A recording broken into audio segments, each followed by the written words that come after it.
اعوذ باللہ من الشیطان الرجیم بسم اللہ الرحمن الرحیم رب اشرح لی صدری ویسر لی امری واحلل عقدۃ من لسانی یفقہوا قولی۔ بکھرے موتی، چوتھا حصہ۔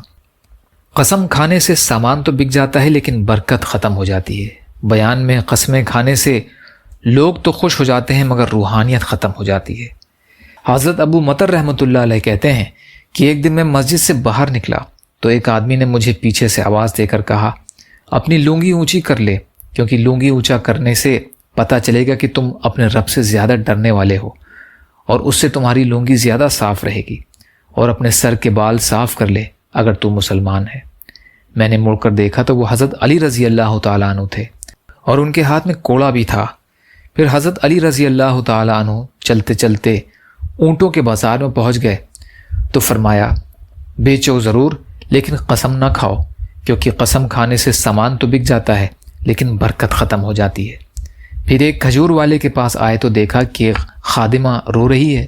حضرت علی رضی اللہ تعالیٰ عنہ نے اس سے پوچھا کہ کیا بات ہے؟ اس خادمہ نے کہا، اس نے مجھے 1 درہم کی کھجوریں دیں لیکن میرے آقا نے انہیں لینے سے انکار کر دیا۔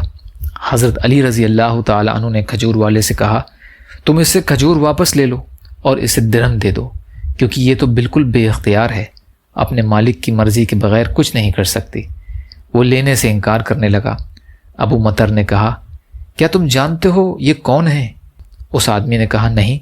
میں نے کہا، یہ حضرت علی امیر المومنین رضی اللہ تعالیٰ عنہ ہیں۔ اس نے فوراً کھجوریں لے کر اپنی کھجوروں میں ڈال لیں اور اسے 1 درہم دے دیا اور کہا، اے امیر المومنین، میں چاہتا ہوں کہ آپ مجھ سے راضی رہیں۔ حضرت علی رضی اللہ تعالیٰ عنہ نے فرمایا، جب تم لوگوں کو پورا دو گے تو میں تم سے بہت زیادہ راضی رہوں گا۔ پھر کھجور والوں کے پاس سے گزرتے ہوئے فرمایا، مسکین کو کھلایا کرو، اس سے تمہاری کمائی بڑھ جائے گی۔ پھر مچھلی والوں کے پاس پہنچ گئے تو فرمایا، ہمارے بازار میں وہ مچھلی نہیں بکنی چاہیے جو پانی میں مر کر اوپر تیرنے لگ گئی ہو۔ پھر آپ کپڑے کے بازار میں پہنچ گئے۔ یہ کھدر کا بازار تھا۔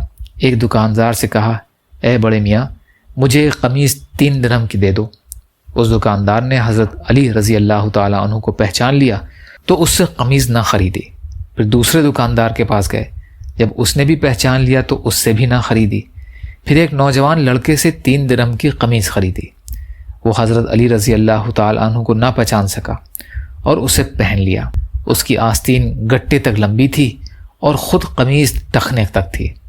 پھر اصل دکاندار کپڑوں کا مالک آ گیا تو اسے لوگوں نے بتایا کہ تیرے بیٹے نے امیر المومنین کے ہاتھ 3 درہم میں قمیض بیچی ہے۔ تو اس نے بیٹے سے کہا، تم نے ان سے 2 درہم کیوں نہ لیے؟ چنانچہ وہ دکاندار 1 درہم لے کر حضرت علی رضی اللہ تعالیٰ عنہ کی خدمت میں آیا اور عرض کیا کہ یہ درہم لے لیں۔ حضرت علی رضی اللہ تعالیٰ عنہ نے فرمایا، کیا بات ہے؟ اس نے کہا کہ اس قمیض کی قیمت 2 درہم تھی، میرے بیٹے نے آپ سے 3 درہم لے لیے۔ حضرت علی رضی اللہ تعالیٰ عنہ نے فرمایا، اس نے اپنی رضامندی سے 3 درہم میں بیچی اور میں نے اپنی خوشی سے 3 میں خریدی ہے۔